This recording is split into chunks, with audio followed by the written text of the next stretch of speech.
I often think about growing up during the Second World War. The young people of today can read in their history books about the different battles that took place. But do they have any idea what took place here on the home front? I can remember how we used to cut both ends of the tin cans out and slide the lids inside and mash the cans flat. They would come around periodically and pick up those cans, along with any other scrap metal, newspapers, rags, even the fat drippings from the cooking. They used these items to make ammunition and equipment for our troops.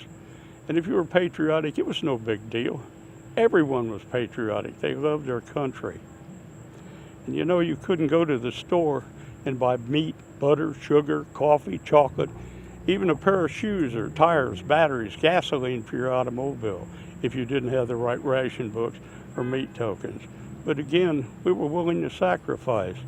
You know, it was during that time period in my life when I remember that we pulled so hard together as a country. Unlike today, it's almost like two separate countries pulling in opposite directions. But you know, one day I was walking through this courthouse square and I saw this old man sitting on a park bench there. And I said, "Your old courthouse is kind of run down." He said, "No, it will do for our little town." I said, "Well, your old flagpole is leaning quite a bit, and that's a ragged old flag you got hanging on it." And he said, "Have a seat." So I sat down. He said, "Is this your first visit to our little town?" I said, I think it is." He said, "Well, I don't like to brag, but we're kind of proud of that ragged old flag.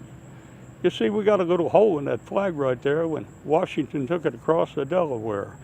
And it got a powder burn the night Francis Scott Key sat watching, writing, 'Oh, say, can you see?' It got a rip in New Orleans with Packenham and Jackson tugging at its seams, and it almost fell at the Alamo, but beside the Texas flag, and it continued to fly. It got cut by a sword at Chancellorsville, and it got cut again at Shiloh Hill. There was Robert E. Lee and Beauregard and Bragg, and the Southland blew hard on that ragged old flag. On Flanders Field in World War I, it took a bad hit with a Big Bertha gun, and it turned blood red in World War II. It hung limp and low by the time that one was through. It was in Korea and Vietnam. It went where it was sent by his Uncle Sam. And the Native Americans of black, yellow, and white, they all shed their red blood for the Stars and Stripes.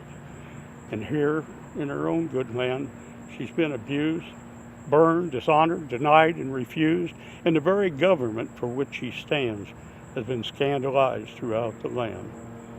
Yes, she's getting threadbare, and she's wearing kind of thin, but she's in pretty good shape for the shape that she's in, because she's been through the fire before, and I believe she can take a whole lot more. And then there came 9/11, and we said, here we go again. It was Kuwait and Iraq and Afghanistan. But we still run her up each morning, and we bring her down slow every night. We don't let her touch the ground, and we fold her upright. You know, on second thought, I do like to brag, because I'm mighty proud of that ragged old flag. God bless America.